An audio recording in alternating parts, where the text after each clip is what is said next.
You're listening to the Cyberwire Network, powered by N2K.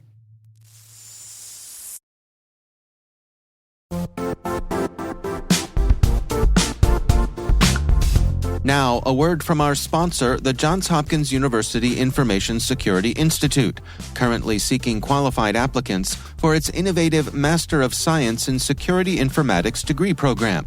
Study alongside world-class interdisciplinary experts and gain unparalleled educational, research, and professional experience in information security and assurance. Interested U.S. citizens should consider the National Science Foundation's CyberCore Scholarship for Service program, which covers tuition and a $6,000 annual professional development allowance, as well as providing a $37,000 additional annual stipend. Apply for the scholarship and the fall semester by March 1st. Learn more at cs.jhu.edu/MSSI.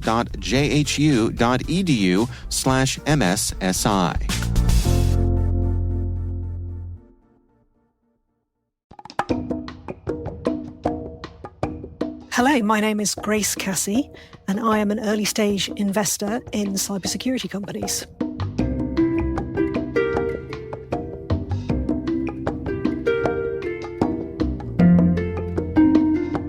So I've always been interested in people and politics. I studied history at college, and I've always been fascinated by the interactions between people and getting into people's motivations and the context in which they operate and how that affects their decision-making. So when I graduated, I joined the UK civil service and I went into our foreign service, where I spent 10 years in a range of foreign policy and national security roles. I was really fortunate to be posted abroad quite early on in that career. So in my early 20s, I went to Pakistan, had a wonderful 3 years there, and did a bunch of other roles in that time, including, very fortunately, 3 years as a foreign policy advisor.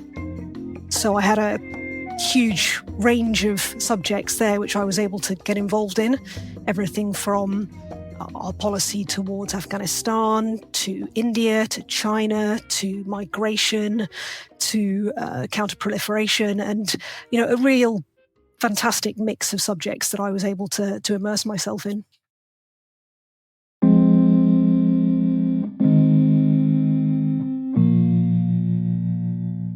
So I left public service after 10 years, I think because I didn't want to find that I woke up 30 years into it and it was too late for me to try anything else.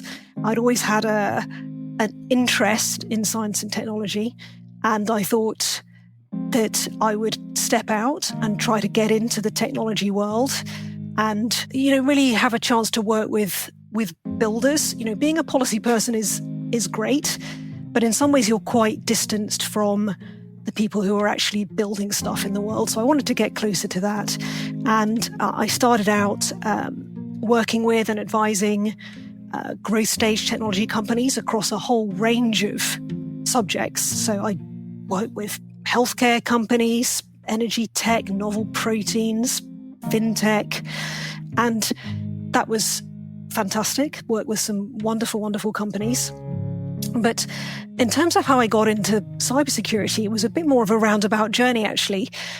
I had been talking for some time with good friends and colleagues in London about why we didn't see more high-quality, scalable cybersecurity companies that emerged out of Europe.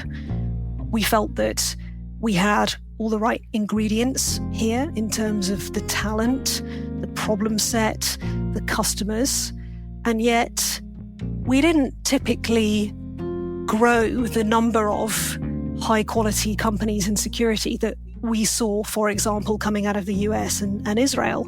And so my friends and I decided to set up an accelerator program for cybersecurity companies to try to create a kind of gathering point for a community, a program of support for founders taking on that really difficult challenge of building a deep tech business in security. So we founded CyLon in 2015 and worked with, upwards of 100 companies across Europe, Israel, and the Far East, because we also latterly operated it out of Singapore as well. And that was where we really became exposed to investing at the very, very early stage in young startups. So that's where I made that transition from being more an advisor to being more of an investor. So no one day is the same, which is probably why I enjoy it so much. And I get to meet a lot of wonderful people, which is the other reason why I enjoy it so much. But a day might include hearing a pitch from a new company that wants to seek investment for their solution. I hear a lot of pitches all the time, which I really enjoy. I might spend some time on the phone with companies that I've already invested in. Obviously, we spend quite a bit of time doing that. I also spend quite a lot of time looking at policy developments in our sector, trying to stay on top of that, and hope that also brings some perspective to the founders with whom I'm working. I've also happily managed to keep my hand in a little bit on foreign policy and international policy. I'm a visiting fellow at Chatham House in the UK, and that enables me to spend time talking to and thinking and writing about some of the geopolitical issues that affect the security landscape.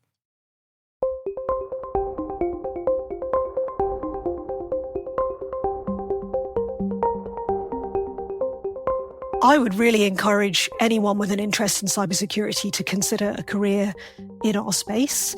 I think there's a huge diversity of opportunities, both for people with a technical bent and for people who, like myself, don't come from a technical background, but who are interested in people and motivations. And I think cybersecurity is a fantastic sector if that is your interest, because it really gets into the heart of decision-making and how organizations can be constructed to best support a well-organized risk program and to work with people rather than against them.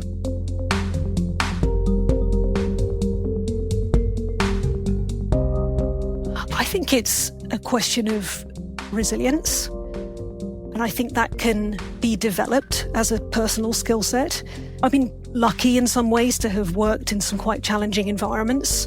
I was in Pakistan on 9/11 and for the period afterwards when the Allied forces went into Afghanistan. And so, there and at Downing Street, when you work in a head of government office, there's obviously quite a lot of days where you're under high pressure. And I think that builds resilience. You start to appreciate that actually you can perform in those situations, and you can appreciate almost the enjoyable aspects of working in high pressure environments. And there's a real sense of achievement if you and your colleagues can draw together and deliver in some of those situations. So honestly, I see challenging days or challenging times as an opportunity to build that sense of depth in your personal experience.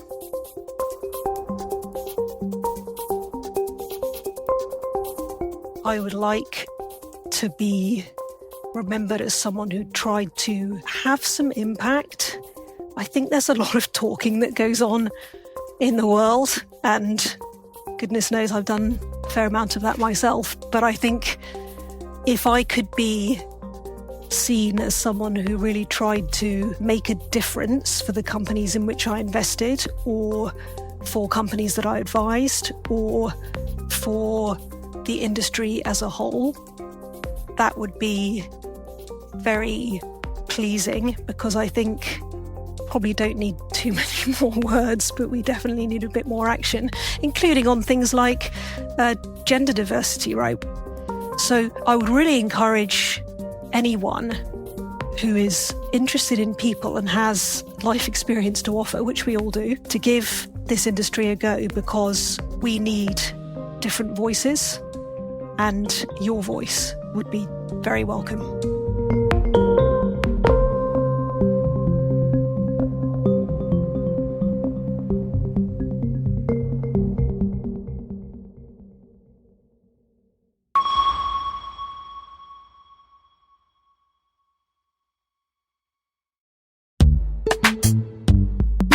This episode is brought to you by Palo Alto Networks, the leader in cybersecurity. As AI-driven attacks increase, organizations can't afford to have network security that's stuck in the past. Discover how Palo Alto Networks can help you predict what's coming and proactively secure against it with a zero-trust, AI-powered network security platform built to secure whatever, whenever, wherever. To learn more, visit paloaltonetworks.com/network security platform.